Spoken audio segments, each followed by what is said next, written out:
Good morning, good afternoon, and good evening from across the iRacing world. Tonight, LSR TV and the iRacing Esports Network are at Michigan International Speedway in Brooklyn, Michigan for tonight's running of the Irish Hills 160 to decide who will come up on top towards the midway point of the season here for the RealSimRacing Full Throttle Cup Series powered by Sim Racers for Mental Health. I'm Justin Prince. On some of the booth tonight is Chris Murdoch, joining us from one of the top radio shows across the country, Motorsport Madness. It's been a heck of a season so far as drivers look to chase history. Andrew Freenosh enters tonight just a race away and a win away from tying the all-time wins record list. And it's also one, Chris, with much different changes to the last time we've seen the series at Michigan. A different draft package for this type of racetrack, as well for the first time in the series' history, going from the Fusions for the Fords to the Ford Mustang Cup cars. Yes, the Ford Mustang is going to be a great addition to this series, and man, Justin, it feels so good to be back here on LSR TV for none other than the Full Throttle Cup Series. It's an amazing series, and it seems like it's been one heck of a season so far, so I'm glad to be back, just hot off the radio show, just like you said, so it's going to be a fun one, and I can't wait to see this new Mustang in action. Absolutely right now. What you're seeing on your screen, folks, is qualifying as drivers continue to prepare for the racetrack. It's a hot racetrack. Hot-ish, I should say. At 99 degrees track temp, 78 degrees the air temp for partly cloudy skies with some very windy skies. But as we've seen with the real-world qualifying here, Chris, as well as with the real-world cars and what we're seeing now, it's very important to maintain as much speed as possible to set the fastest possible time, especially for the second lap. You're absolutely right, Justin, and it's really tough. I mean, I was running on this track a little bit earlier, trying to figure out what was going on, what these drivers would feel, and it's a very, very slick racing surface, and you got to be real steady on the wheel to get that good line off the corner and carry that speed like you were talking about. So it's very hard, especially with how much the track temp changes throughout the race. It's going to be very, very hard and very, very taxing on these drivers to keep a steady wheel and keep that car underneath them. Absolutely, that was something seen for drivers across the iRacing service, including members that are in this race right now tonight. Where on the short run, especially on the top side, cars could potentially get loose on the exit of turn 4. It'll be interesting to see who has the best handling, who is able to handle the most speed. But for the drivers, 5 minutes of qualifying is all done. It's time to go through your starting grid for tonight's action here on LSR TV and the iRacing Esports Network. The top 3 positions are all teammates, in fact. Dylan C. Jones, Andrew Freenosh, and Daniel E. Eberhardt will start in the top 3 positions in their respective Ford Mustangs for the Aegis squad, while Jason Jacoby is in the 4th position. Shane Parrish and Anthony Fredericks will round up the 3rd row. With the newcomer to the series in one of his first races all season and a strong showing at Charlotte, it's Blake O'Connell starting alongside Eric Stanford. Around the top 10 is Thomas J. George and Nicholas Caldwell, with Jeremy Miller and Rhett McBride inside the dozen mark. Brad Bohr will start 13th with Jeremy Bazemore, David Washington, and Scott Brotherton, 15th all the way down to 16th, with Andrew T. Jones, a member of last year's Final Four, having a season of nightmares still, second and last in the drivers who recorded qualifying times in 17th. Sean Kalist rounded out that grouping. Skylar Shackelford will be the first of the drivers starting from the rear of the field, along with Jonathan Goodell, Scott McClendon, Brian Chambliss, Jeremy Rittenberg, Caleb Weekly, Kurt Rittenberg, Tom Mirando, Todd Novosad, your winner at Talladega, Matt Miller, and Kyle Kamer. So that rounds out the 29 drivers expected to make the start. And of course in race control today, Brian V. Macklin. Chris, we've seen a very interesting race to say the very least. Just actually about an hour or so ago, finish up in Michigan. What are you expecting for the virtual cars here tonight? It's a bit iffy, Justin. I think really to me, this is the most comparable with this 2019 package to a Talladega or a Daytona. I think you're going to see guys push it 3-4 wide coming down to the start-finish line and 3 wide in the corners if they so choose. You can really put your car wherever you want and it sort of stick. You do have to get out of the throttle a little bit, so that's going to be mindful of throttle control. So you you will have to be mindful of that, but I feel like it's going to be a really racy track, and we're going to have a great event. At the very least, on top of that, Chris, it's going to be about a one-stopper for these drivers. 80 laps the distance today, 160 miles for this 2-mile circuit here in the middle of the Irish Hills. It's been a racetrack open since 1968. Very little banking, just 18 degrees in the corners, 12 degrees down the front stretch, 5 degrees down the back stretch. We've seen fast speeds as high as 207 plus miles per hour in the history of this very quick circuit. Drivers hitting as much as a 195 in the draft with this package here.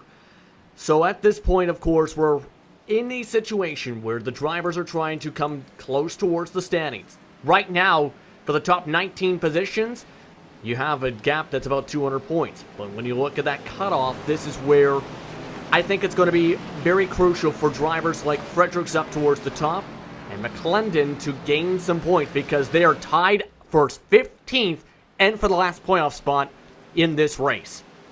Yeah, playoff points get so important when you get down to it in this series, and with everybody being so close on points, you really got to be able to hit your marks, and you got to hit your marks on pit road. You mentioned one stopper, you cannot make a mistake, so this race will be very taxing on these drivers. And it was a very stressful race for some of the drivers we've seen throughout the week across the iRacing service. We'll have to see how the drivers handled the high speeds here in Michigan today. The pace car gets ready to come off the racetrack as they pass by the tents on the exit of turn number 4 in the grandstand. Dylan C. Jones is the control car. Green flag waves. We're underway for Michigan. And they're down and underway. You see Jason Jacoby giving the 88 of Andrew Freenars a push off the start. They're going to be dead even going down into turns 1 and 2. Dylan C. Jones going to edge out that 88 car, going to be clear off. Look at Daniel Eberhardt coming up the back end, 3 wide for the lead already off of turn 2. And Jacoby splits them up the middle, in fact. Freenars tries to help out his team on the high side, but Jacoby with the run has that preferred line in the middle. The question is, can he clear? Yes, he can, because getting loose is 2 different cars. Dylan C. Jones up the racetrack. Bazemore also spinning in the backdrop. We stay green, however, as Jones drops all the way out of the lead pack. Man, Jones did such an incredible job of keeping that car off the wall. He was sliding that thing and chasing that thing off all up the racetrack, and I think you've seen, Justin, just how slick this race can be, but how pushy these guys are being. 3 wide off of turn 2, not even completing lap 1. Now we see some single file happening throughout the top 10, a battle for third going on. That's the 4 of Anthony Fredericks and the 19 of Eric Stanford as they go off into 3. And something we've seen is, if you're at the very bottom in the draft, you can be very loose. If you're on the high side, there's the potential of the track bar hitting on the bumps that are a part of Michigan International Speedway on that high line, and it can snap you loose. The bigger of the 2 saves was Jerry Bazemore, I think, at that time. But up at the front, Andrew Freenars wants the race lead. Trying to clear by Jason Jacoby, can't do so as Brad Bohr saves it down the backstretch. Freenars trying up the inside on Jacoby as they go off on the 3. The 3 of Jason Jacoby got a huge run off of turn 2. I think he's really and he's loose! And then they touch, and Freenars is going to go and save it. What a save by that 88 car. He's going to be slow on the inside as everybody makes their way around him. And that's going to lose him a lot of momentum, obviously. 11th spot at the stripe. After being up in the lead, Jason Jacoby in the lead. Not going to keep it for long, potentially, because Stanford and O'Connell both want to try and make the pass. But this is getting pretty scary for some of these drivers. As I talked about a little bit, the top line, while it's the faster line in the draft, can be very slick in 3 and 4. And we've seen already a couple cases where cars have lost it from that top line all the way to the grass. And I think we're seeing a good battle shape up here for the lead. Look at O'Connell in that 67. Try to clear Jason Jacoby. Not going to get enough. Eberhardt going to shove Jason Jacoby down the front stretch. A side-by-side battle as they go off the 1. Nobody wants to give an inch. No one's giving it an inch right now. They have about a car length difference between them side by side. Jacoby with the preferred line on the exit down the back stretch has the race lead for the time being. on lap 5 of 80, 75 laps to go at the stripe, as Daniel Eberhard gets to the high side. Eberhard's trying to paint that very top line in his SK Designs Serve Pro machine, but it looks like on top of it, a couple of different drivers, including him so far, Chris, they're nearly snapping loose in the apex, trying to carry as much speed, because with this package, you need to carry as much on throttle time as possible. And I think if you see what Eberhard's doing, he knows that the speed is up there in the long run, so he's trying to work that in, trying to get that late or that run off the corner, and he's going to try the inside now on Jason Jacoby, and he might get clear. No, Jacoby's going to come back on the outside. I think what I've noticed so far as we come to complete lap 7 here, Justin, is Jacoby is so good at controlling that outside line and just keeping his nose there. Absolutely right now, and you can see if you're on the bottom down through this front stretch, you can drop like a rock. We've seen that for Eric Jones, in fact, just about an hour ago on some of the restarts when he got stuck on the bottom. They're still side by side though, because Eberhard, he's found something that also played a big part of that race in real life: drafting partners. He's got one in David Washington, his teammate. O'Connell working his way with Johnson, with Jacoby, I should say, as he still cannot clear the number 3 machine. I think if there's one And hold on one second, car loose in the backdrop. It's the number 2 machine that's spinning in the grass. It's Nicholas Codwell. And this might not bring out the caution. He's able to keep it off the track. Oh my goodness. That was nearly Andrew T. Jones that nearly T-boned him there. Man, and we stay green for the moment, and up at the front, Eberhard has cleared Jacoby on that bottom line. Justin, somebody was finally able to do it. Jacoby's going to try to cross him over and get down on that inside. I think if we've learned one thing that from today is that this track is so momentum-based, because look at how hard Jacoby drove it down in the corner and cleared Eberhard with ease. Eberhard got a little loose there. He's going to lose a couple more positions on the inside. And look at this, they're going to be 3 wide for now 3rd position. Daniel Eberhard backs out of it, and it costs him a lot of time for the time being, trying to be safe right now. This is around the point where the tires can wear out for these cars. It looks like Daniel Eberhard is dropping like a rock now. He's going all the way to the back of the lead group. Your top 4 right now: Jacoby, Washington, O'Connell, and Stanford. Dylan C. Jones is recovered to a 5th place position right now as we head to lap number 10. They're getting very dicey here, Chris. And some of these drivers are showing some great patience. Others, they want to be up in the front right now. And that makes you wonder what their car is set up for here, Justin. Is it set up for that clean air? Do they want to push and try to get there and pace the field? A lot of these drivers will set up their cars in different ways for what they think is best. And you look at just how hard Washington is pushing on that inside. Jason Jacoby still doing an amazing job at controlling that outside line and leaving these guys nowhere to go but the bottom. And I think that's what you're going to see most of this race, is people just trying to go to control the outside, because if you cut off that momentum, like I said, a very momentum-based racetrack, if you cut off that momentum like we saw...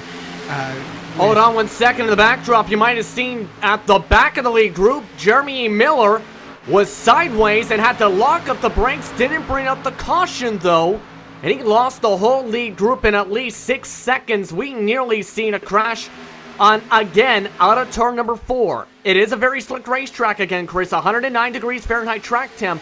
When it's that kind of a situation with the throttle time, we're seeing the reasonings there of how many cars are going to be able to snap potentially with this heat.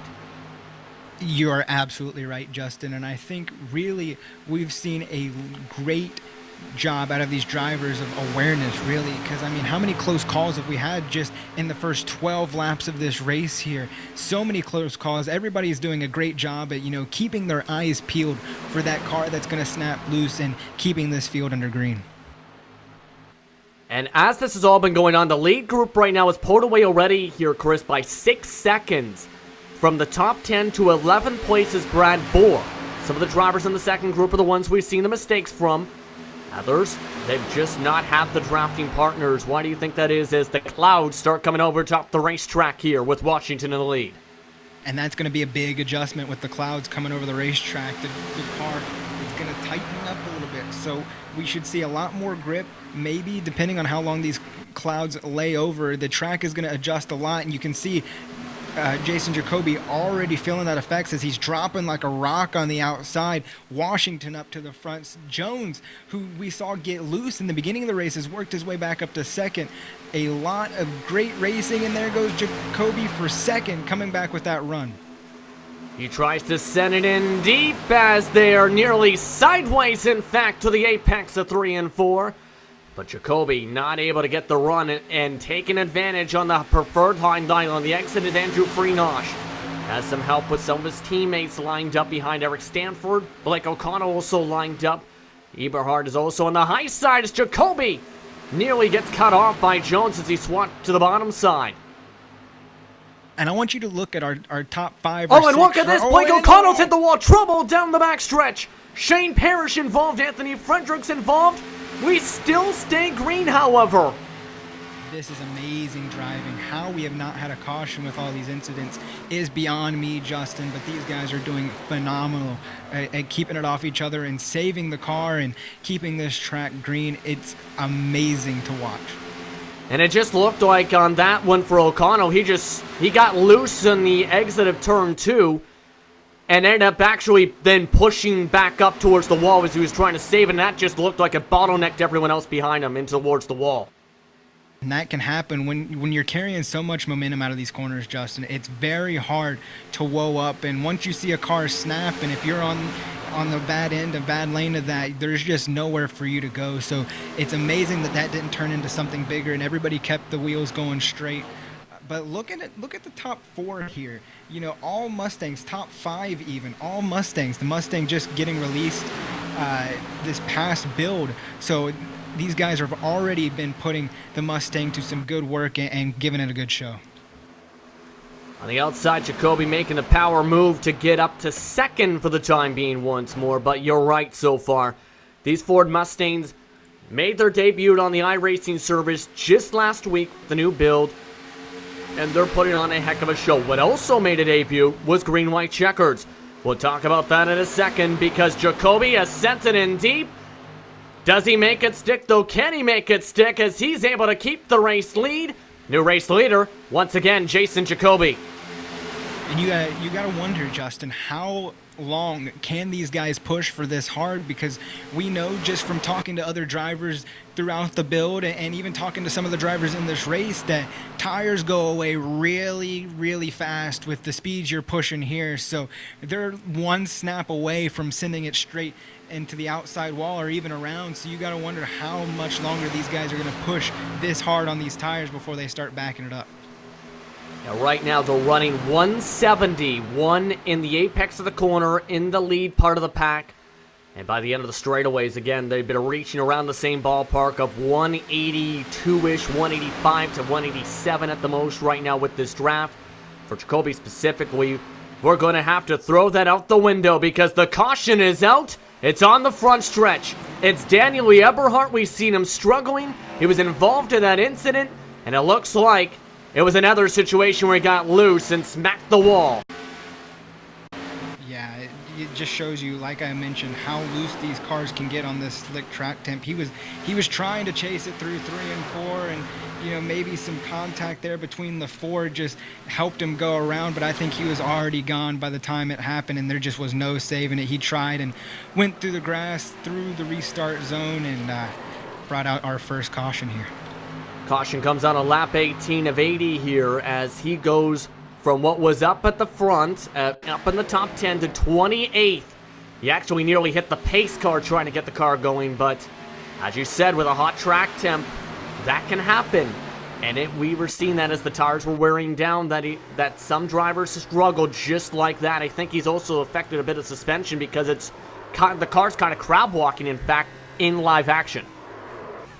Yeah, that car is heavily damaged, and I think that goes to show just, you know, how things can change in such an instant. You can drive into these corners and feel pretty safe, but with how fast these tires go and with how slick this track is, like you mentioned, it's really, really hot and slippery right now. So with how slick this track is, you can drive in there and think you're good, but by the time you're coming off, you're wrecking it. And I think that's what we saw with Eberhard, and unfortunate because he was having a really strong day.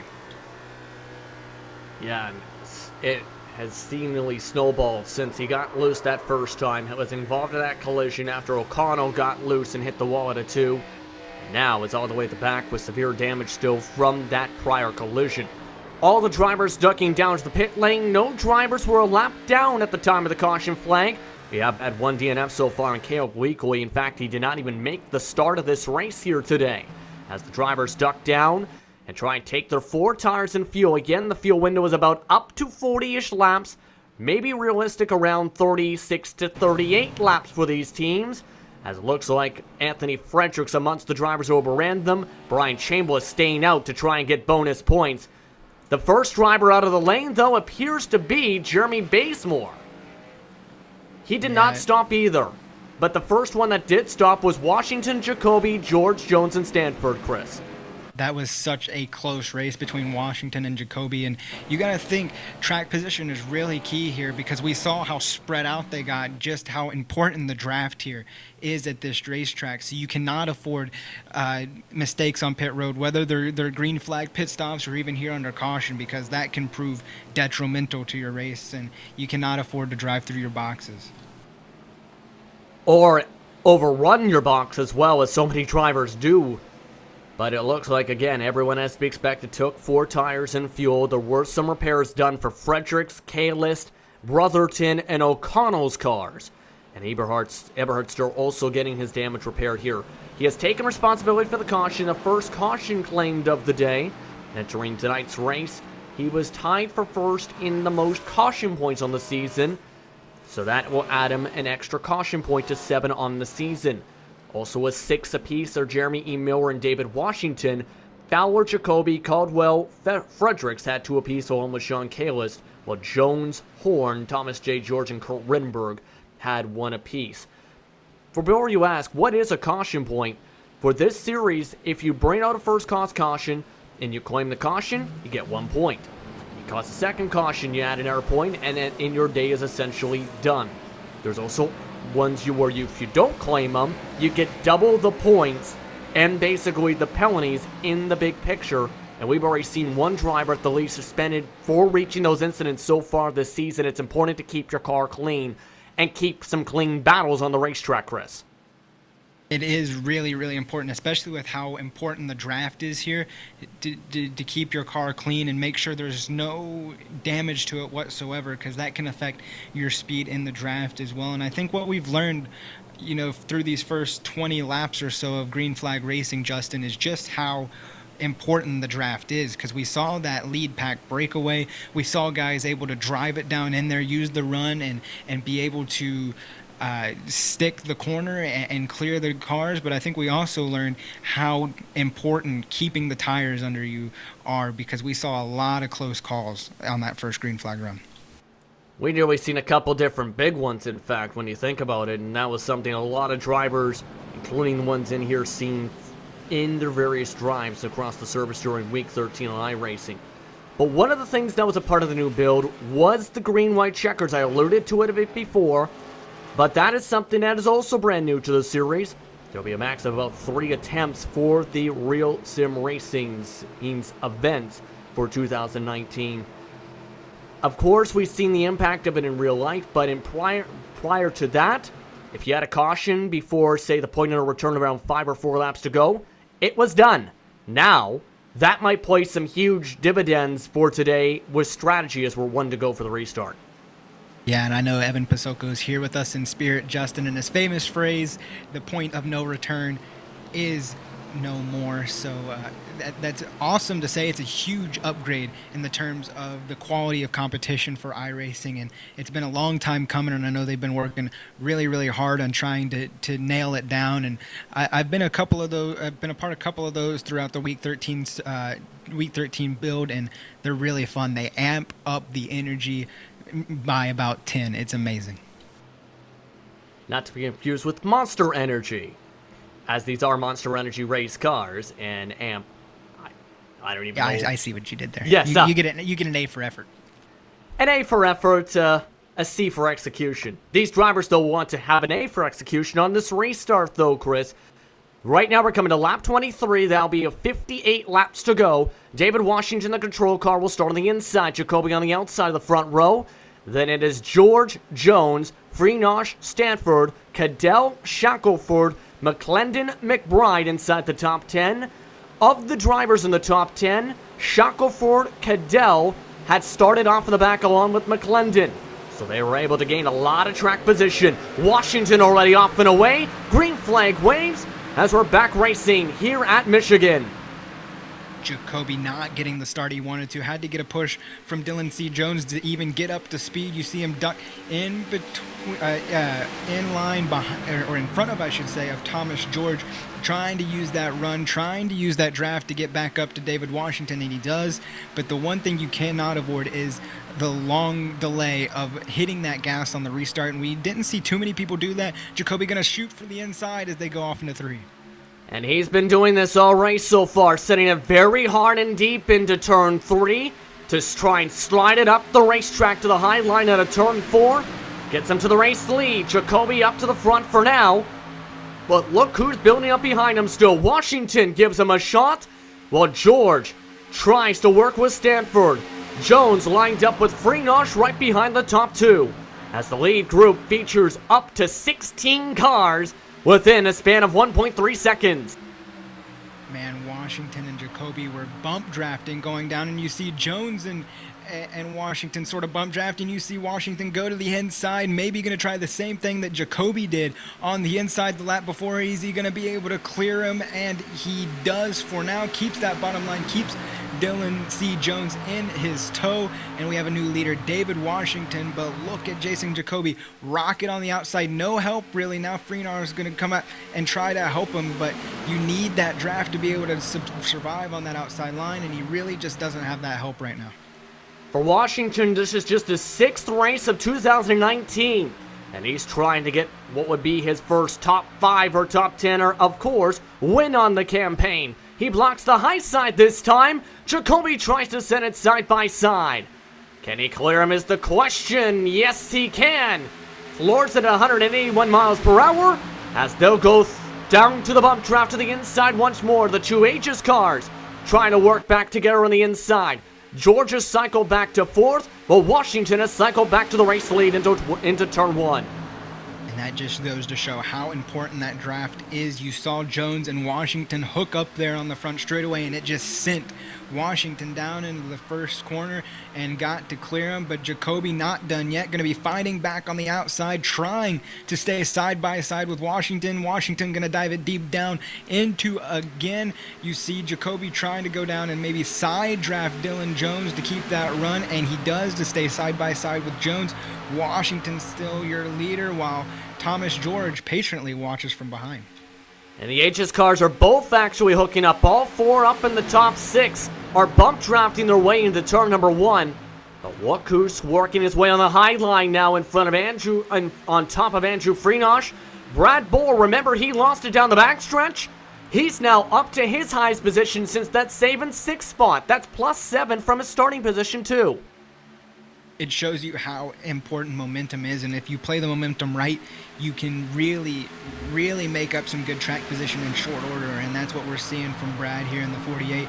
He's trying to work through and work around the 19 of Eric Stanford, but right now I think he's just content with riding it and sort of doing that little bump draft that we see so much at super speedways coming into play here, as Jacoby's trying to get a better run on Washington up at the front, and he does this time, going down to the inside.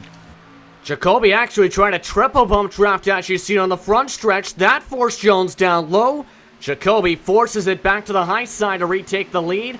But the problem is, every time he's done that slide jump, it's lost to momentum, Chris, and has opened back up the door for the number 98 machine. This time it was Jacoby that got the lead lap, but Washington once again leads into turn 1 with the help of Jones.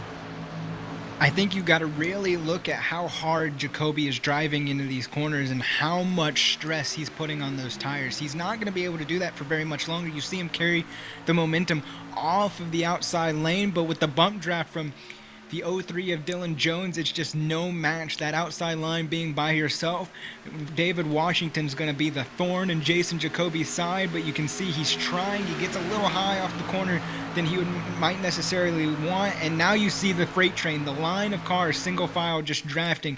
I think we see Jacoby drop going into one.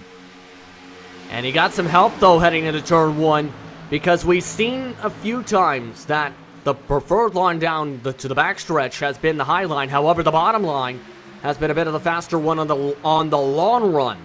For this track, Jacoby getting some help. Stays in second spot, tries to retake the lead, but not able to get as fast of a run. In fact, he gets out of the gas a heck of a lot to stay underneath. While it looks like in the backdrop, Eric Stanford pushes up the racetrack and has just lost 3 spots over running the corner in 3.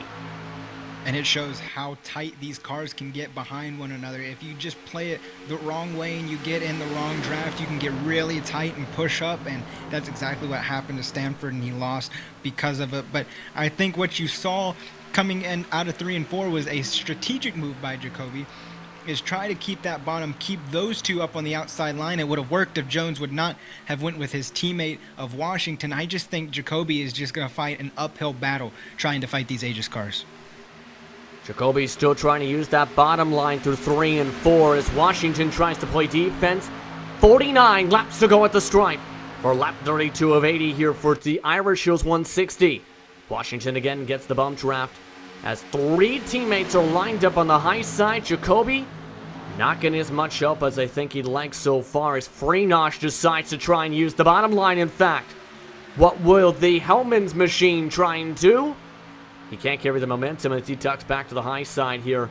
But for the drivers right now staying at the back end of the field, the point's going to be mute because the caution is out. It's a big one. Tom Miranda has crashed along with Sean Kalis. Yeah, big front end damage to that 42 machine as we try to get the replay up on your screen just to see kind of what happened. I don't have a really good view from it from my screen, but huge front end damage to that car. It looks like we have seen the preferred line being above the first seam at Michigan. Morano was trying to run below the seam, lost the car, then overcorrected, slammed hard into the fence. Nowhere to go for the number 43 machine for Sean Kalis as his car is toasterized. So a 2-car incident brings out our second yellow of the day. Lap number 32, just nowhere to go for the 43 machine and just a bad lane choice, I think, for the 42. That's what you hate to see is when there's just really nowhere to go and you're carrying so much speed and there's really no time to react in this package when you're carrying that much speed and nowhere to go. So very unfortunate for those 2 cars. You know, it can happen in an instant, and we saw it with the 90, the caution before. So it just goes to show how much things can change here and how slick this track actually is. And we'll see if everyone follows the suspected strategy again of 4 tires and fuel. It still is a one-stopper from here in terms of fuel as everyone ducks down into the pit lane and tries to come down for their service here as Morano is destroyed. Parrish has also put his car behind the garage area during that last run before the caution. Kalis also a barbecue in the pit lane, so at least 4 cars done for the race so far. Everyone has ducked their way into the pit lane meanwhile. Amongst the drivers who overran the box, Eric Stanford has messed up his pit entry. Everyone else jumps onto the marks, while Kyle Kamer has stayed out to get the bonus points. Yeah, Blake O'Connell, another one to overrun his box and have to reverse. So you still see that the jitters are still there. I mean, you would think with 1 stop to go, everybody would know where their sign is, where to stop in their box, but it just goes to show when you're really just on edge and you're trying to get all you can out of these pit stops, mistakes can happen, and that's where they can be deadly. And you know what? I think a mistake might have happened with Washington you might have seen, where it was an extra second for the 98 machine. Dylan C. Jones, with the first pit box on the lane, was able to come out first as well to take the race lead away from Washington. Jacoby, Freenosh, Brad Bohr round out the top 5. Again, Kyle Kamer expected to come in potentially at the 2 to go, coming a 1 to go signal. as he stays up for bonus points here. But I want to ask you this, Chris, as we're under this yellow flag right now and approaching the halfway point of this race. As we talked about, you're a part of a radio broadcast called Motorsport Madness. What can you tell us about the show, that for those that may not know about that show that airs on Sirius XM 211?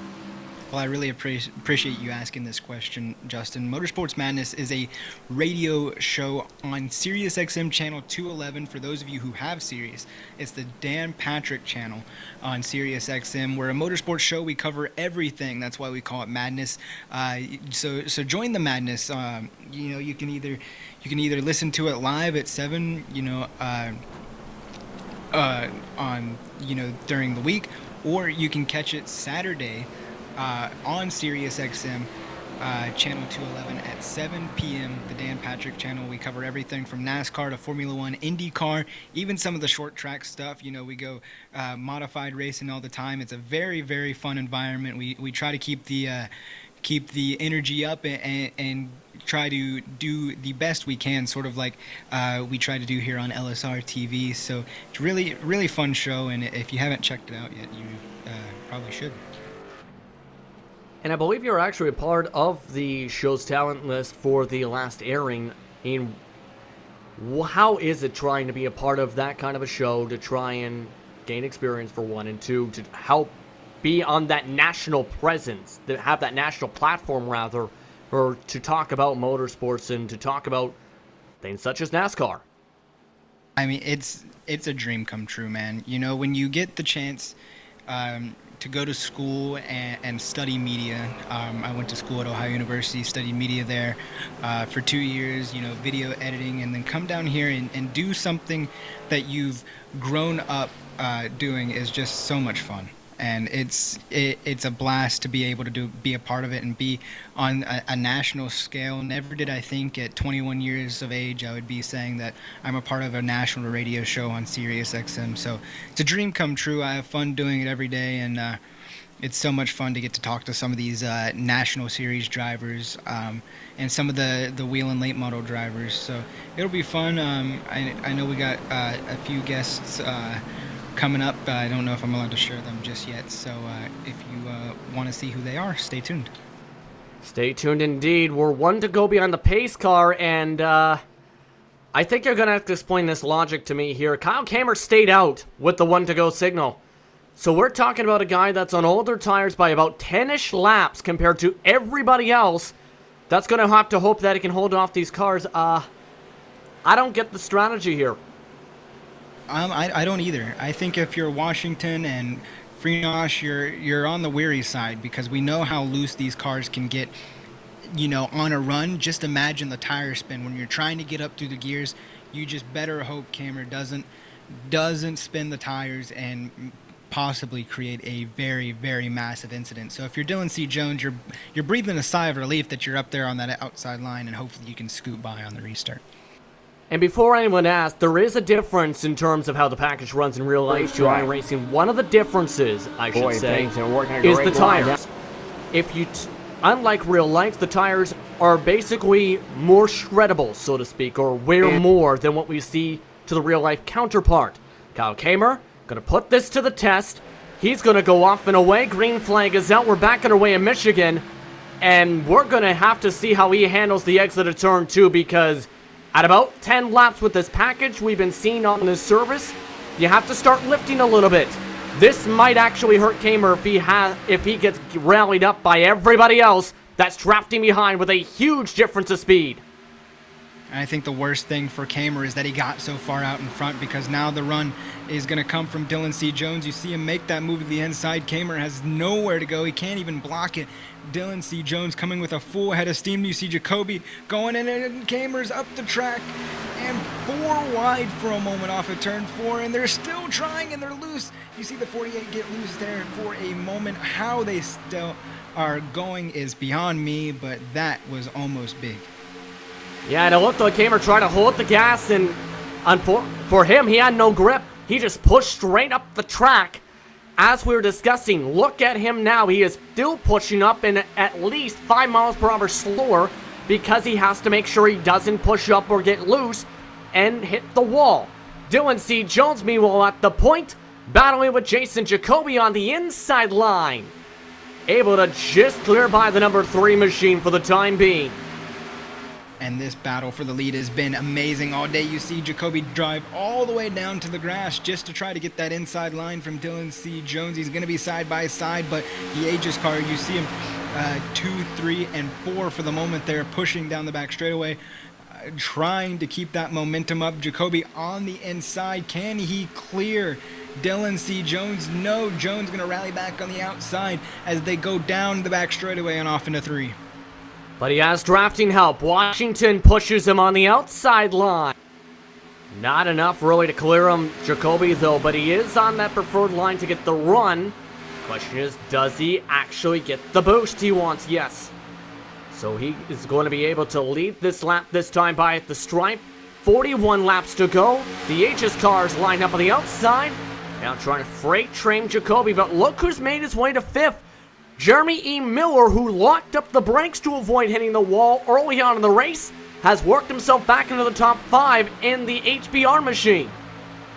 I think it's amazing to see some of these stories throughout the top 10 here. Like you mentioned, Jeremy E. Miller, Eric Stanford and Jonathan Cadell have been going at it lap after lap as they're coming off of 4. So some of these stories, just to see how a lot of them have come from being in the back or slamming on the brakes and basically ruining their tires, to coming up and fighting in the top 10 and maybe even have a shot to get up there and run at the front. As we see up at the front, Jason Jacoby going to try the inside on Dylan C. Jones once again, and is going to get there, going to get the nose there, and got to get back up in line. Not going to have the run he wanted. Jones going to go down to block the inside run, but Jacoby says, I'm going to take that anyway, and he's going to get some help from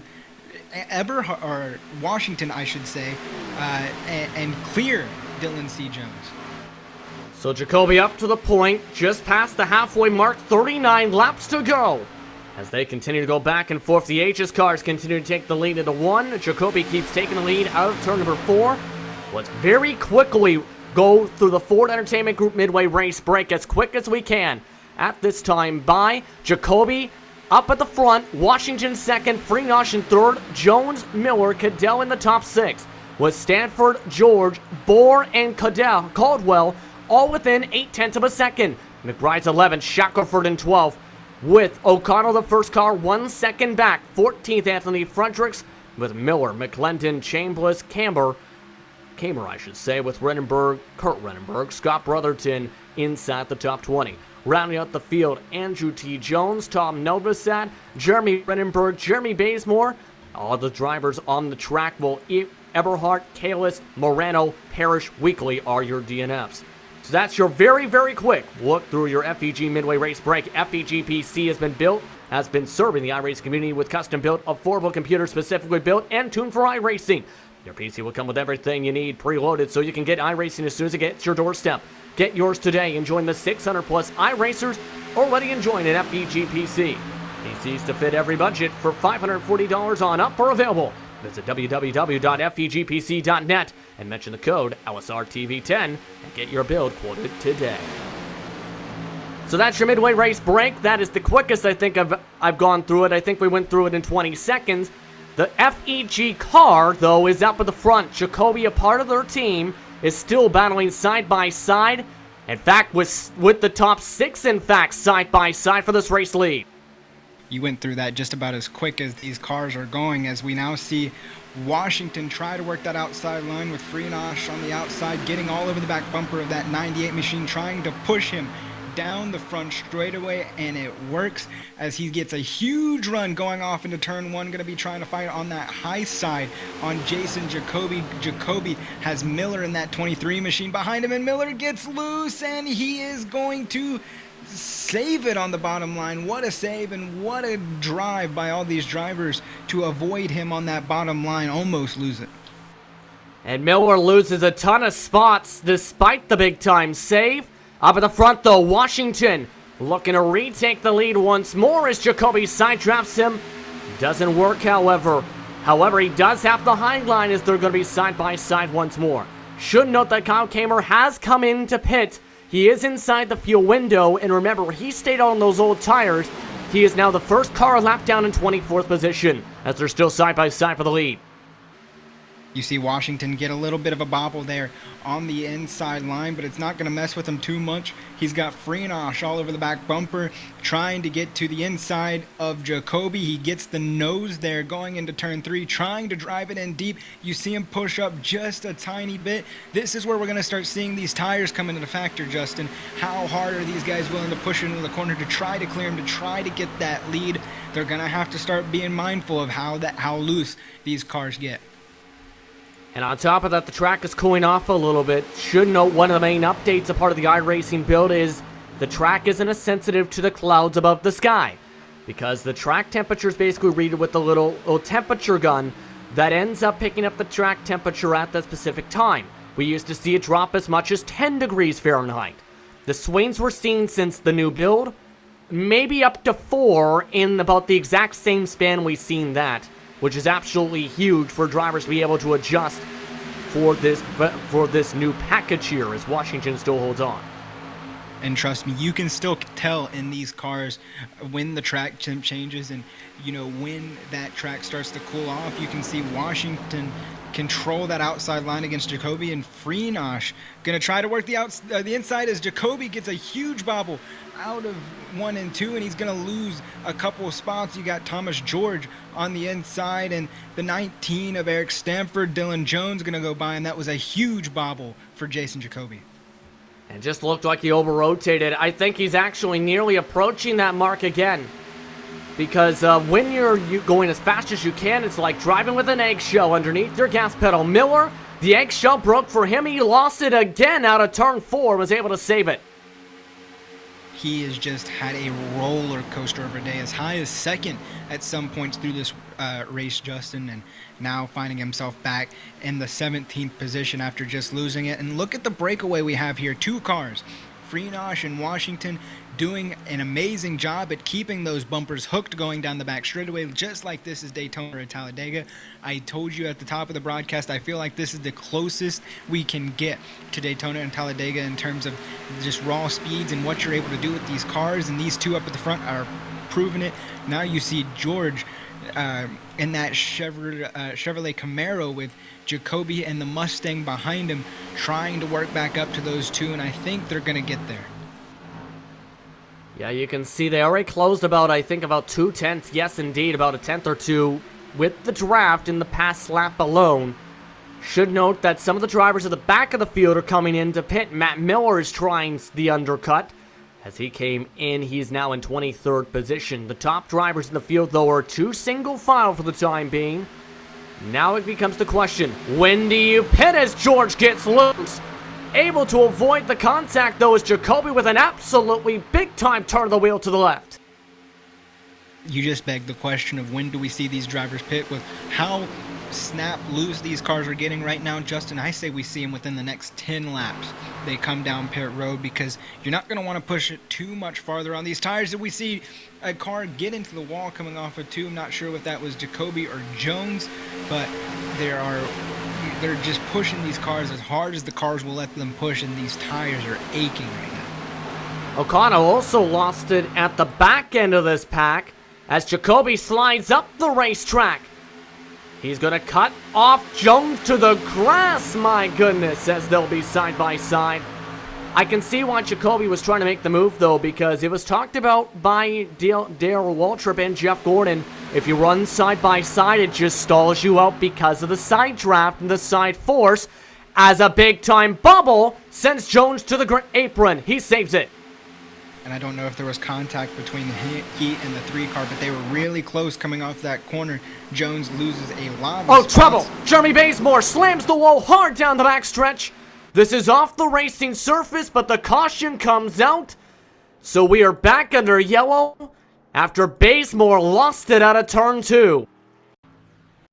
Yeah, a huge bobble out of turn 2 for Bazemore, and that's exactly what these leaders needed. It takes the strategy game right out of it. They get to sort of breathe a sigh of relief with how close they were running and how snap loose these cars were getting. They get to come put 4 new fresh Goodyear tires on the race car and get back out there and try to manage them to the end.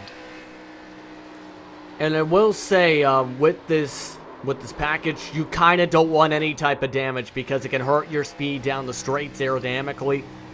If you get any engine damage too, it can just absolutely murder your chances to have a good run. And it looked like Bazemore, that might have absolutely destroyed the left part of the nose in that engine.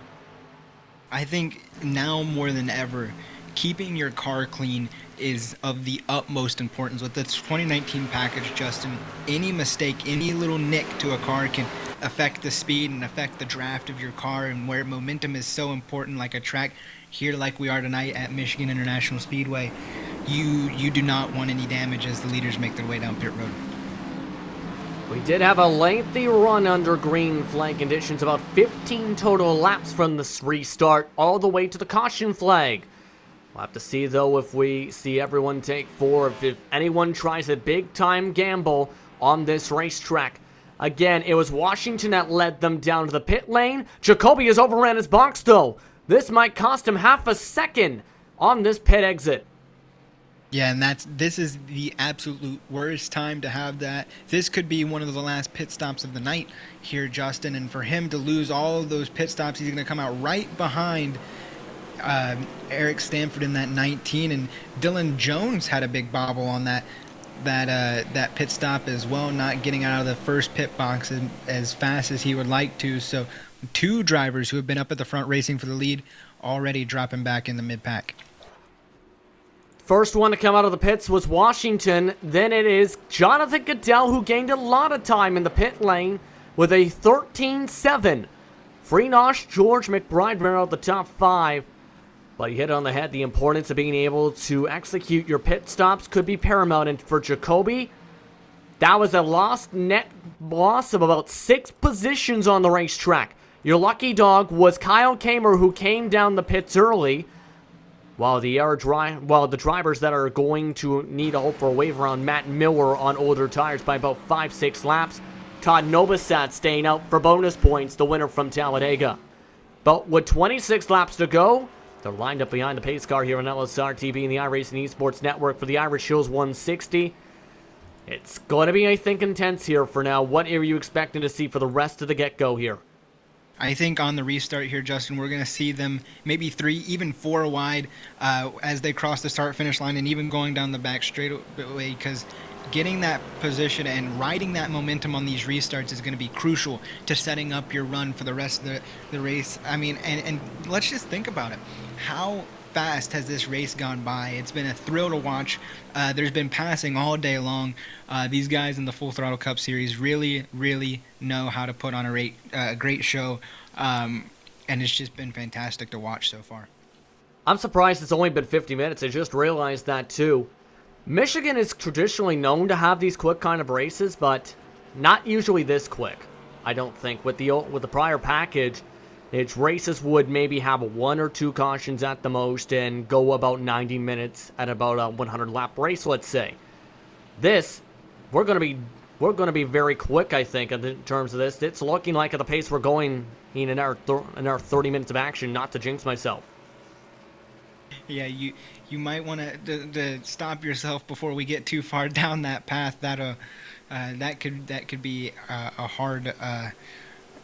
hard left turn for this race if you jinx it too bad. But I want to take a moment and look at some of these drivers inside the top 5 that have come from a lot of adversity. I mean, even David Washington, who we've seen up there at the front for a lot of this race, started 15th. Jonathan Goodell started 20th.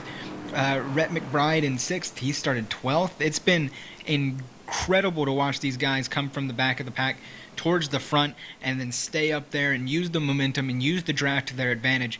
And now they're sitting on the front row, that being Washington and Goodell, as the lights go off on top of the iRacing pace car. Todd Novosad came down the pit lane to the 1-to-go signal to get his tires. He also had some damage as he hit the wall, in fact, towards the end of that last green flag stint. But to run down your top 10 positions, it's David Washington on the inside of row 1 with Jonathan Goodell on the outside. Andrew Freenosh still looking to flirt with history tonight in 3rd position. But Thomas J. George and Rhett McBride inside the top 5. Stanford, Jacoby, Jones, Bohr, and Shackelford round out your top 10 positions. with this caution with the Novosad staying out, I should note, we still have one car a lap down. Matt Miller was not able to take the wave around because of the driver staying out for the bonus points. Yeah, and that's crucial. One car a lap down that really messes up their day, that they're trying to get back on track. So unfortunate for him, but I'm expecting that this restart coming up as they go through 3 and 4, Justin, to be absolute mayhem. People are going to try to push and jockey. You got to imagine Jacoby back there is not going to want to stay back there for long.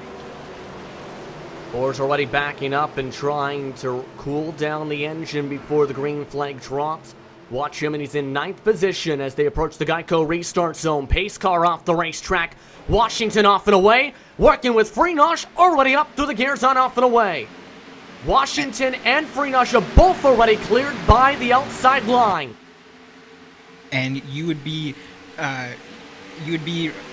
accurate to assume that there was some teammate communication going on there, Justin, because they launched at the same time, got the run first and second for those Aegis cars, and now going down the back straightaway, they are hooked.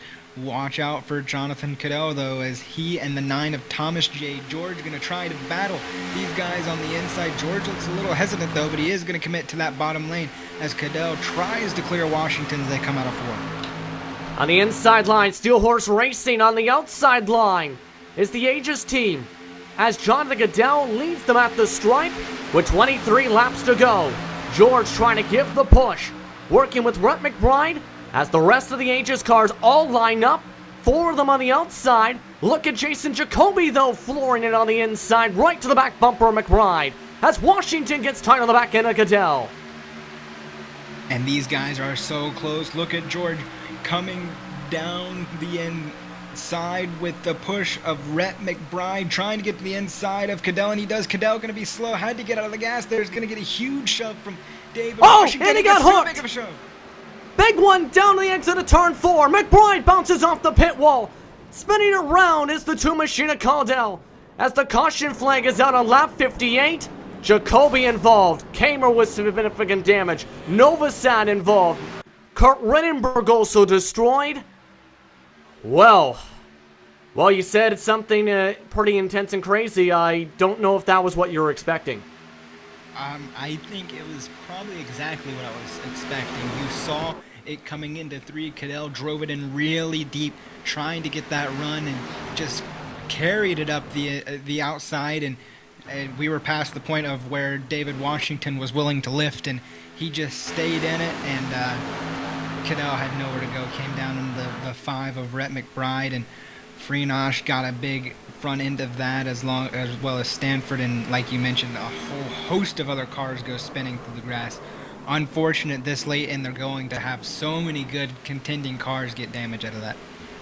Yeah, most of the Aegis cars that were actually involved in that. Stanford, Jones with significant damage.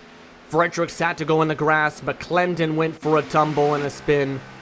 I think McBride, though, got the worst damage out of that because he bounced off the inside wall before the commitment cone and right up into the back part of the field, where we've seen Kamer and Rittenberg have nowhere to go.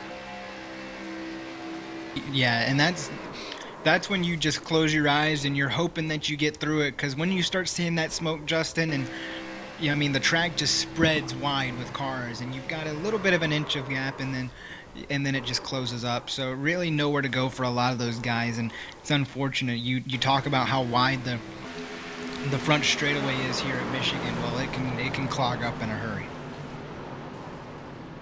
Yeah, right now only 6 cars. Pardon me, 5 stayed out after that incident. Everyone else either got new fresh tires or fuel or had to get repaired on the track. Washington immediately took the end of the longest line penalty and the caution points, as Cadell was amongst the DNF list. So that is going to significantly affect the point standings potentially after this race, with a lot of the contenders either needing some points in the top 16 or ones that are up at the front all being involved or having some type of damage or no engine whatsoever left in their cars. Yeah, and you got to think with how late it is going into this race, with some of these drivers who are coming in, getting fresh tires, who are going to be starting from 10th on back. You thought that was crazy, Justin. Just wait, because we're still counting laps here at Michigan International. So you got to think the pressure's got to be on for these guys who have been up towards the front, who are starting in the back now due to some tires, to get up there. So I think it's only going to ramp up a little bit more as the time goes on, and we might be able to see some of those green-white checkers come into effect. That's a possibility. There is a timer, I should note, for this series. There is 37 minutes to complete the race for these drivers on the track. If we run out of time before at that, with still laps on the board, I should say, basically race is over. That ends off the day, essentially. So they got 20 laps to complete 37 minutes, I should say, to complete 20-plus laps on the racetrack. And we'll have to see if we get towards the ending of that one for sure, but amongst the DNFs, again, Cadell, Miller already off the racetrack. Others already trying to gain track position while they are having blown engines. About only 12 drivers didn't come down a second time to get some repairs, it looks like, down the pit lane here. What do you expect here? Because now we got some new guys up towards the front we haven't seen all race. Chambliss, Shackelford, O'Connell back to the front with this damage. Scott Brotherton. We got some whole new players here. And you took the words right out of my mouth. I think what we're going to see here is fresh. We're going to see a lot new names that we haven't seen, who maybe thought that they were hoping for a nice top 10. Well, a lot of cars just got taken out in that mess, Justin. So I think we're going to have a lot more contenders here, especially if they can play the momentum and play the track just right. I think I don't even know what to expect. I'm at a loss for words right now. That wreck threw me for a loop. It took a lot of good contenders out of it and put a whole new some fresh faces at the front of the group. So pretty excited to see how this one shakes out. You think it put you through a loop? Imagine the drivers that had to duck and deke or ways around around that incident to try and keep themselves on the track. We'll have a restart with 18 laps to go. The pace lights are off. The drivers that are up in the front are the ones who stayed out the top 5 positions. George, Shackelford, Freenosh, O'Connell, and Bohr. Everyone else after that, pit for tires and or fuel, as well as potentially got damage repaired. That includes Brian Chambliss. He'll start on the outside line in 6th. Jeremy Rittenberg starts 7th. Jason Jacoby currently scored in 9th spot behind Scott Brotherton.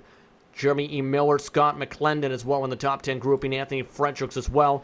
We've had a delayed green, we should note as well, in the track. A driver has stopped on the circuit to allow everyone by. So we will have an extra caution lap added. We'll have the restart instead at 17 to go. And you were talking about, nerves of the drivers here. What do you think the drivers are feeling now that they've got a delayed green? They've got to go under pace speed for another lap around this as the laps are winding down here. Some people sitting back further in the pack than they would like to be, and the guys who are sitting up farther on the grid than they thought they would be. The nerves have got to be going crazy right now, Justin, and I do not envy any of the guys in the car right now because I think my brain would be going about 20 miles per hour over what these cars are going, and my heart would be racing. Dylan C. Jones taking the time to come back down the pit lane and go towards the back even more so with his damaged car as we're back to 1 to green for the restart. Let me ask you this, based on your experience, based on your interviews with drivers, how are some drivers prospectively trying to, from your experience, how would they attack this kind of a restart knowing we've been having 3-4 wide races and battles off these restarts? How would some of the drivers you've spoken with attack this kind of a race, knowing that it's been a caution, it's starting to have an attrition-filled effect towards the end here? I think if I could compare this sort of restart to a driver that I talk to almost every week when I see him, Ross Chastain.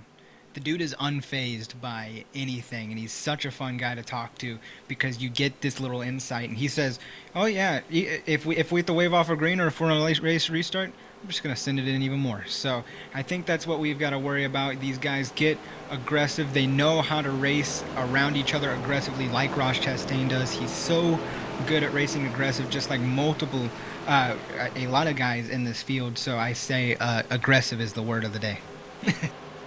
We'll see if that is the word of the day for the drivers on the racetrack. 17 laps to go. George is the control car.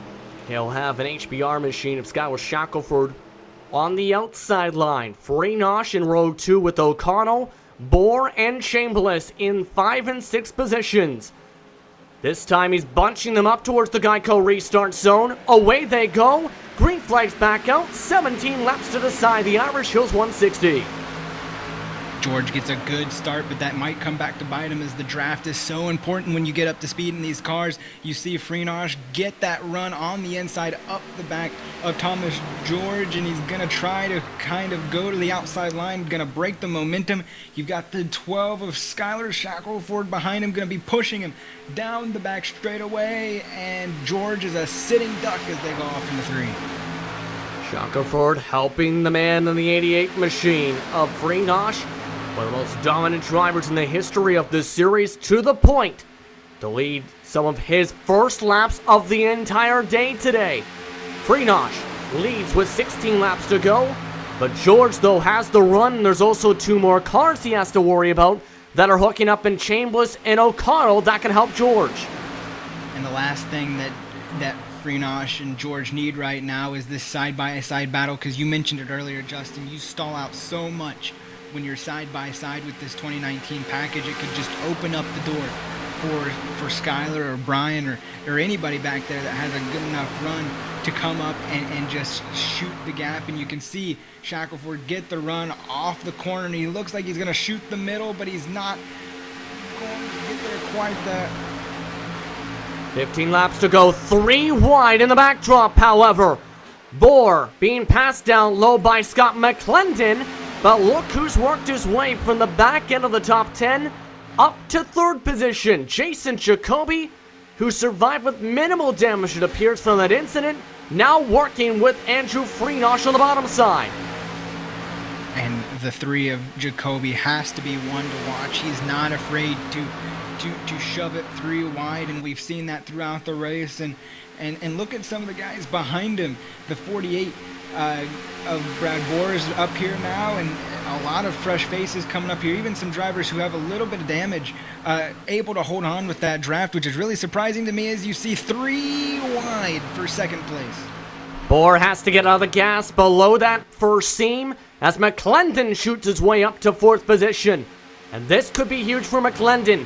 He came into today tied for 16th in the point standings. He'll watch as Jacoby shoots the bottom side. Can he get the momentum to clear by Thomas J. George? Yes, he can. Jacoby retakes the race lead with 13 laps to go. Taking the lead and controlling the bottom lane with Andrew Freenosh as we see Thomas J. George trying to make it. And we're 3 wide for the lead here, Justin. That's for just a moment as you see Freenosh sort of wash up the track just a little bit, get off that first seam a bit. Going to lose some momentum, and Jacoby going to be able to clear him as you see George shoot down to the inside. And McClendon's basically driving a very crumpled up race car as well in that 4th position still. Might not be the best once he gets to the clean air, but he is utilizing the dirty air as he squeezes down the 48 machine. Jacoby, though, hangs on the exit of turn number 4. They're side by side for every other position, though, inside the top 7. As the big run happens on the bottom side this time, George with a big shot from Bohr. Can he get by Jacoby? Yes, he can. Now it's the question of, can he block on the corner exit? He slides up. He does. O'Connell slides to the apron. O'Connell saves it. George getting the push. Look at the Chevys. We saw the first half of this race be dominated by the Ford Mustangs, but the Chevrolets working their way up to the front, the 9 and the 48. That's George and Bohr, and it's been phenomenal to watch these guys come up and stick together. Now you see the Mustangs try to work their way back on the top side with the help of another Camaro. So it's really, really tough right now. These guys are pushing it as hard as I think they've pushed it all night, Justin. You see Jacoby try to get that run on the outside of Bohr, but not going to quite clear him. He's going to have that run down the back straightaway. Remember, this race taking place in Ford's backyard. Ford's headquarters just nearby and around Dearborn. Chevrolet's headquarters just in downtown Detroit with the main offices at the Renaissance Center in part. They're side by side drafting for second position. This is helping George with 10 laps to go. He leads it here for the Irish Hills 160. Now it's the question, can he keep in front? For now he will, as Bohr as well as Freenosh sandwiched behind him. And you got to think, if George is out front right now, he's loving this side-by-side battle behind him, because that means they can't use the momentum and get by him. But he made a mistake. He let Jacoby get to the outside, but he's going to get that shove from Bohr, get that push going down in the quarter. Can Jacoby make it stick and get to the outside of him? And he does. Jacoby going to be outside as they come to the line. At the line, George is going to get it, and that's just how close this race can be. And here's something that came into play a few times in the lead battles today in real life. Lap traffic. The car you see up in front of George is David Washington, who had that caution point from the last yellow flag. He is right now a 0.3 seconds slower clip compared to everyone else with the draft. This could absolutely make things interesting for these drivers if he doesn't make it easy. We are inside 10 laps to go here, Justin. This race has absolutely flown by. We see Jason Jacoby trying to fly by the inside. Bohr going to look to the inside. He's going to get there 3 wide for the lead as they go off into turn 1. Who's going to give? Anybody going to give? George is going to be stuck on the middle side, and he's going to get a little bit loose. They're going to touch. And Bohr saves it. They're 3 wide once again. Up through the chute goes Freenosh. Shackelford follows. So Jacoby holds on to the race lead, but the 12 and the 88 working together in the middle line now. Should note that Washington has been told to stay high. That won't matter because Bohr and Shackelford off into the grass. They keep it green, however, but they're potentially out of the winning picture. They're potentially out of the winning picture as they stay green off into turns 1 and 2. We see a little bit of a breakaway now between Freenosh and Jacoby. George trying to hold on, but that car looks a little too free for his liking, as now he's got McClendon on the back bumper. Maybe they can work together and get back up to those 2, but that's what it's going to take, because we're starting to see a 2-car breakaway, which is not what Jason Jacoby needs at all, because like we mentioned, the momentum is so huge at this racetrack that if Freenosh gets a huge run, Jacoby could be a sitting duck. 6 laps to go now, as we'll see as they go around the traffic. Washington not making easy. McClendon is blown up. McClendon's blown up for the 4th position. The lead is the focus though. Freenosh on the inside line tries to run on the very edge of the first seam. Can't clear by Jacoby though. He's side by side as Washington is still within the mix of the top 3. And this has been the battle for the majority of the race here as they go off into turns 3 and 4. Jacoby's going to try to get it to stick on the outside.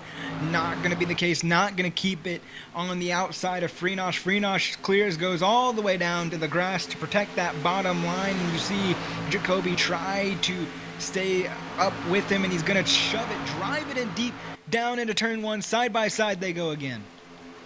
Should note that the Scott McClendon, who blew up in 4th position with his damage, off the racetrack, avoided the yellow flag as he reached the access road. Freenosh, though, side by side with 4 laps to go this time by. Freenosh looking to flirt with history. Side by side with the hot young gun of Jason Jacoby. Jacoby bottles up. Freenosh gets out of the gas. Jacoby able to clear for the time being, but he has help of his teammate in Washington, who is a lap down. That could potentially be a factor here with 4 to go as they door bang into 1. Door banging into 1, and you know Thomas George back there in 3rd place, Justin, is just hoping for one of these 2 to snap loose, make a mistake, any of the sort, to slow them both down and get that lead. So George waiting patiently. I think that's all he has left as they go side by side. Still, they've been side by side for laps upon laps now, Justin, and they haven't moved an inch. Jacoby and Freenosh coming off of turn 4, still side by side, nobody wanting to give an inch. Washington told to back away for the battle for the race lead. Let them play it out. 3 to go. George working with Freenosh this time. Still on the inside and rim riding is Jacoby. Still looking to clear, can't do it. Bobbles up the track. as he's able to just get towards the point where it can be side drafted. This is going to be an intense 3-car battle if we stay green. We're getting down to the wire, getting ready to get the 2-to-go signal from atop the flag stand. Jacoby gets loose. Bobbles. And Freenosh hit him on the back end, able to avoid damage. George tries to give him a shot. George tries to go to the inside, can't do anything. 2 to go at the stripe, as they're still side by side. Jacoby, though, on the preferred line with that bobble. That was nearly race over for the number 3 machine. And you gotta think that's playing in his head. How hard can he push the car now? He had one bobble. The tires have gotta be hot. He's gotta keep it slow, but he's gotta keep his cool as they go off into 3 and 4. Jacoby holds the lead. Freenosh not there to challenge just yet, building up momentum coming off of 4. You see he has the run coming up on more lap traffic as they try to make their way around the lapped car. White flag in the air, 1 more lap to go. Next flag ends the race for the Irish Hills 160. Freenosh able to side draft Jacoby on the entrance at turn 1. Can't back away though. They're near door to door on the exit of turn number 2. Down the back stretch. Jacoby having the better run on the preferred line. Freenosh, though, trying to send it. Will Freenosh make history, or will Jacoby find his way to victory lane? Freenosh gets loose on the bottom side. Jacoby tries to side draft. George tries to make it 3 wide. Jacoby doorbanes. The checker flag. Jason Jacoby wins the Irish Hills 160. That was the closest finish I think I have ever seen on this 2019 package. Jacoby inches his way past Andrew Freenosh as they come to the line. What an amazing race. What an amazing finish. Wow. And the winning difference, 0.022 for Jacoby to find his way to victory lane, his 2nd time winning a 2-mile race this year. He won an Auto Club this year. He was able to recover from the crash and was able to take advantage of the mistake from Andrew Freenosh. He got loose on the exit of turn 4, and that, I think, was the tipping point to be able to get that run. Otherwise, it might have been even closer. Yeah, that was incredible. And you see Jason Jacoby gonna drive it to the front straight away and just burn this thing down. What an amazing finish. And you see him just do the donuts on the Michigan International Raceway logo. A win for Ford in real life today with Joey Logano, Justin, and a win for Ford in the virtual racing world with Jason Jacoby. Jacoby wins the Irish Hills 160. We'll take a step aside. When we come back, we'll have your continuing coverage of the Full Throttle Real Sim Racing Cup Series powered by Sim Racers for Mental Health. Jacoby wins and brings up the smoke inside Gatorade Victory Lane.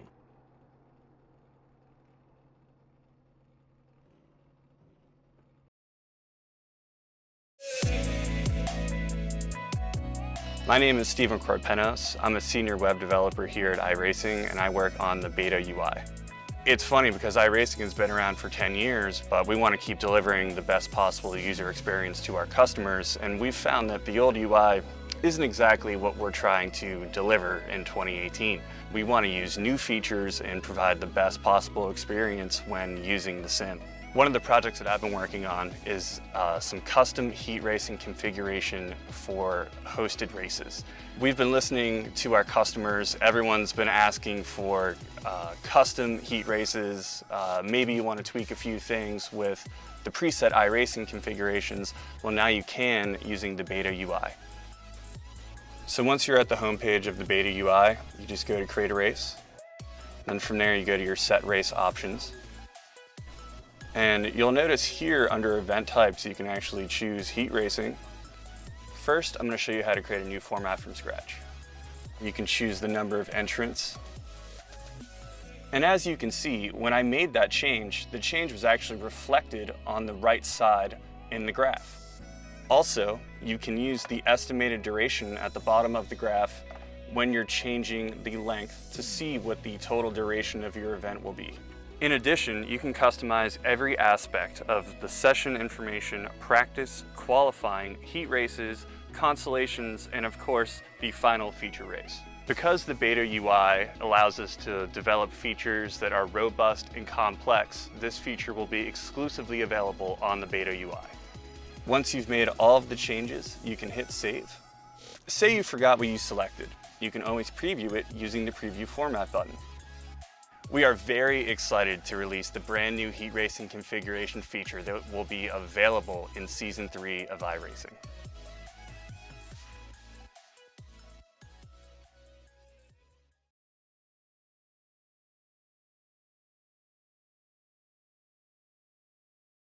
This broadcast is the copyrighted work of LSR TV and may not be rebroadcast, retranslated, or used in any form without the express written consent of RealSimRacing LLC and iRacing.com Motorsport Simulations. LSR TV would like to thank you for your support, and we hope you enjoyed tonight's broadcast.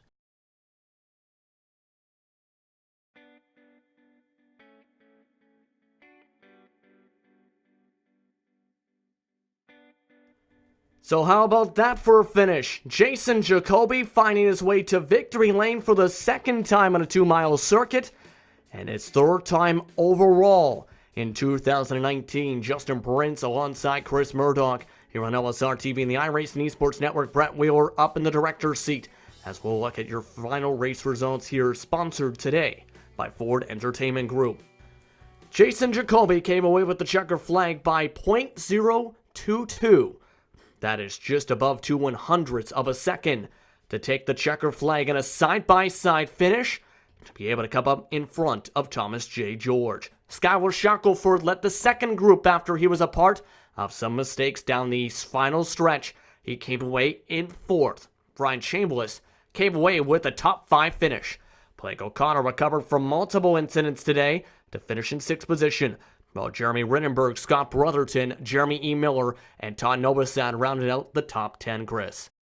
The 48 of Brad Bohr is going to be 11th. 12th goes to Andrew T.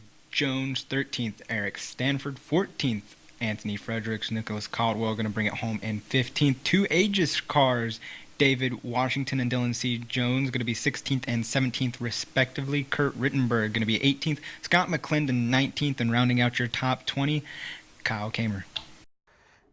And for McClendon, that's going to hurt as well, by the way. That puts him on his own to 16th. He holds on to about his 26-point advantage for the final spot in the postseason. But for the results overall, Jonathan Goodell amongst the DNFs today in 1 laps down, 21st. He also DNF'd with Rhett McBride. Matt Miller, who would have been the wave around if he avoided the big one off of turn 4, was involved on the second part of the incident with McBride. He finished off 24 laps down, while Jeremy Bazemore, Daniel Eberhard, Sean Kalist, Tom Moreno, Shane Parrish, Cale Weekly rounded out the 29 drivers that took the green flag here today at Michigan International Speedway. It was, for parts of the race, attrition-filled, but the one thing that was a constant was the absolute intensity up at the front, and we've seen an absolutely intense finish. Joining us is Jason Jacoby as we join him on J Jacoby 88. Jason, we've seen some crazy races this year from you. This was by far the craziest win you've had this year. Yes, sir. That's right, Justin. Once again, thank you for shouting out to my channel. I cannot thank my awesome viewers enough, and also everyone viewing on iRacing Esports Network. It was definitely, like you said, a crazy races, and then this is the craziest win. I'm not sure, from my view, if it was the craziest race this year. You guys saw I did it in Charlotte, but as far as actually winning, it was definitely the craziest win. So I enjoyed this one a lot. Now talk us through what was going through your mind as you were taking the white flag. You were battling with one of the series' top winningest drivers, Andrew Freenosh, all the way to the checkered. What was going through your mind as you seen him trying to hold you off, and then out of turn 4, he got loose? Yeah, I was trying to stay calm, and not get too worked up or worked up about it at all. And I really tried to stay calm, because if I would have freaked out, I might have ended up losing that one. And so that was what I was trying to do. was kind of keep calm and just race Andrew. And I say in my streams all the time, Andrew is a great racer, and I do have to apologize because I doored him in 3 and early in the race, and I should not have done that. It was avoidable, but I still did it, so I feel bad for that. But I think he recovered. I did see some right side damage, so I know that slows him down. I know last week Andrew bumped me up the track into 1 and gave me left side damage, but that is no reason whatsoever to retaliate. And I always preach that on my channel, no retaliation. So I'm ashamed of myself for that, but I know Andrew's the fastest one out here, and I love racing with him every week. It's so much fun. But besides my mistake, I want to shout out to my sponsors who are just awesome. Ford Entertainment Group, which also sponsors this broadcast, FEGPC.net for the lowest prices guaranteed on computers. Anyone looking to get into iRacing and a lot more to thank, but I'll definitely let you guys get on with the show. I'm sorry to hold you up. No, it's completely fine. I do want to ask you one more question before we let you go and say your final thoughts.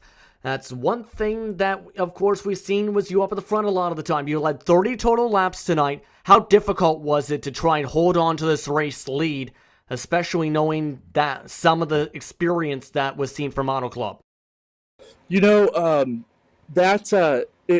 When we were on fresh tires, it stuck really well, and I don't think it was as difficult to hold off on the lead until it was at the end. I'm not sure if I got any damage from that last lap, or that, not the last lap wreck, but the last caution that I was involved in. I know I pitted and got all the damage that it could fix.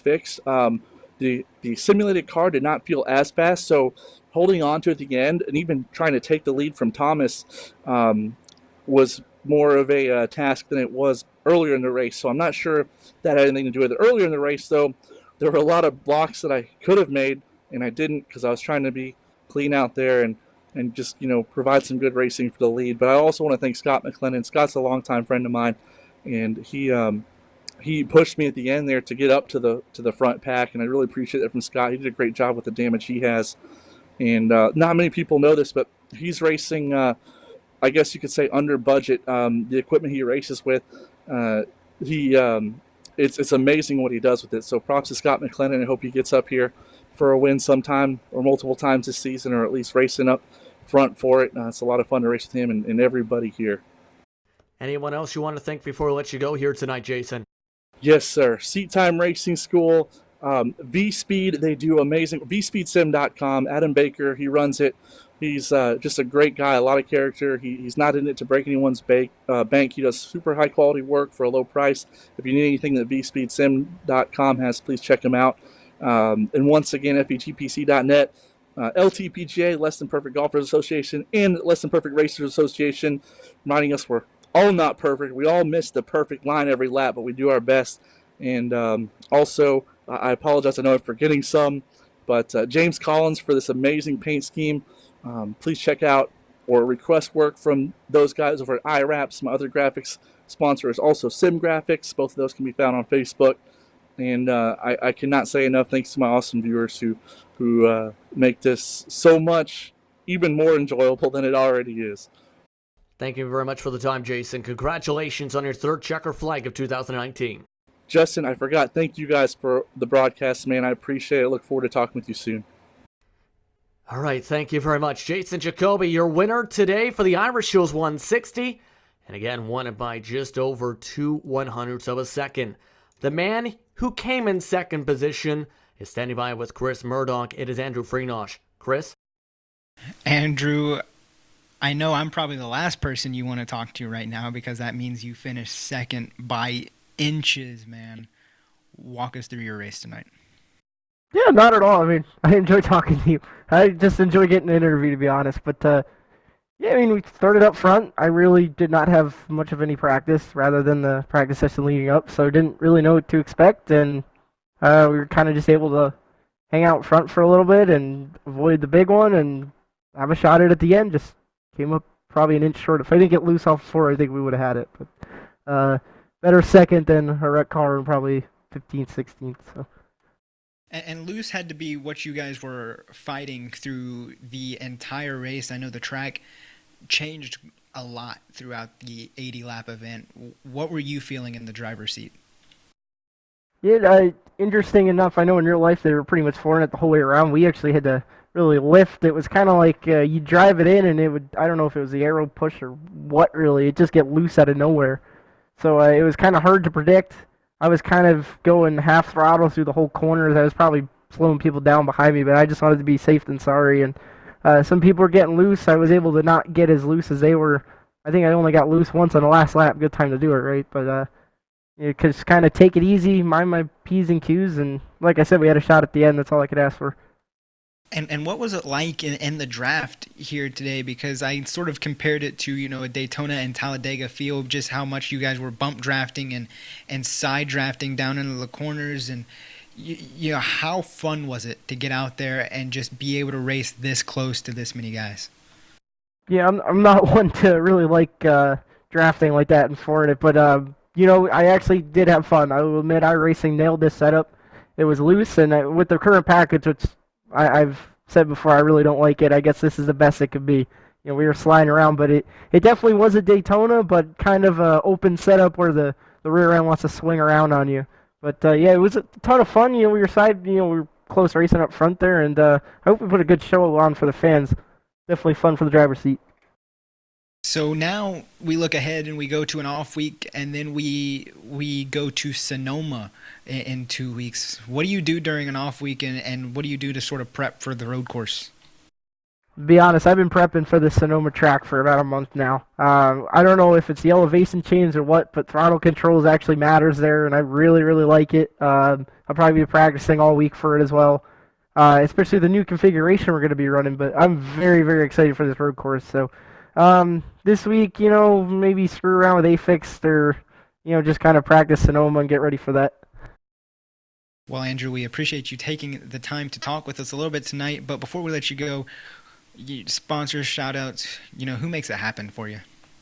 I got to first off say thank you to Eric Stanford. He put together this paid scheme. I know it took a long time. Really, really looked good. I'm really, really happy with it. And as promised, I will run it for a long time. You guys are broadcasting every week. All my teammates, Dave Washington, Dylan Jones, Daniel Everhart, Kyle Kammer, Eric, I already said, Sean Kalis, Shane Parrish, all them.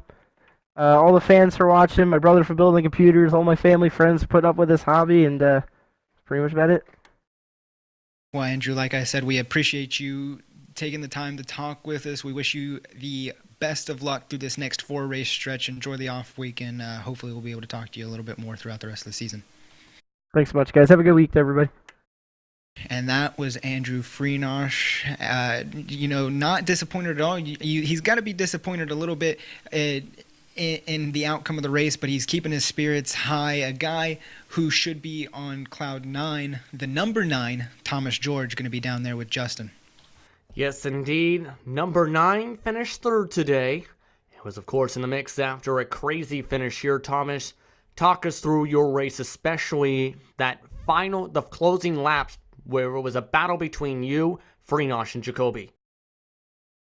Well, the 98 decided to be a complete POS by running me to the bottom because he wrecked 3 of my teammates and we called him out for it for the 4th week in a row. So that was a good start. And even when he was told to back off, he still wanted to ride right behind us. So again, that was a good start to that final run. It's a nice gesture. And then the 3 decided to almost cause a wreck by blocking me when he gets loose. And I can go up to the high side with just enough space to go to his outside, and he decides to chop my nose. So it damaged my car, or at least the front end of it. And I think that took what I had out of it. I was close, but after that damage, I just couldn't get the thing any closer than that. So I'm not happy with 98. And I personally think he needs to be suspended for a while.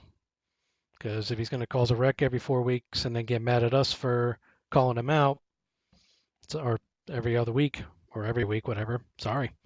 And then the 3, if he wants to race me like that and block me, know it's going for the win, but you can still be smart about where you decide to make your blocks. And, well, you want to block me there, I won't lift next time, we'll both wreck, because I'm trying to I give these guys as much room as I can, and I try not to, throw them in there and do all this, and I get raced like a jackass. So that's fine. Wasn't trying to do that anymore, but this is how they're going to race. I'm going to race the same way because I'm getting sick of this. I'm getting sick of people taking my teammates out because they can't control their own damn car or they can't stop running over people. And if that puts a target on my back, so be it. Uh, let's quickly talk about Sonoma then, I guess. On that mark, we're running the carousel this year. Your thoughts about Sonoma? Um, the carousel is going to be. I would think the carousel is gonna. It's going to be the one part of the track where I think you're going to see a lot of passes be made as far as the momentum side of things. So I would say I mean, it's old school NASCAR, I guess you could say, before they went to I guess the old track now, which only had turn 4 and turn 7 or whatever it was, the short shoot. So I think that carousel is going to be interesting. But I mean, as far as the rest of the track, it's just going to be like Sonoma. You're going to have to be patient, set up your passes correctly, make sure you don't overdrive and hit somebody. And I think that the other turn leading into the carousel, or not the turn, but the is it called turn 4A? I don't remember. It's either 4A or 4B or something like that. But the turn that starts your trip into the carousel could be a potential passing place coming out of the uphill S's that lead to the old turn 4. So um, patience is going to be the word. And I mean, we're having good runs. I think we'll be good at Sonoma, or at least finish the race and have a decent finish. Always seem to run decent on the road course, but we'll see what happens. I mean, it's Sonoma. You never know what's going to happen. It might be a turn 1 wreck, or the downforce might be so good that you can get on the throttle a little bit more. So nothing. We'll see what happens. I guess that's all I can really say. Yeah, anyone you want to thank before we let you go here tonight?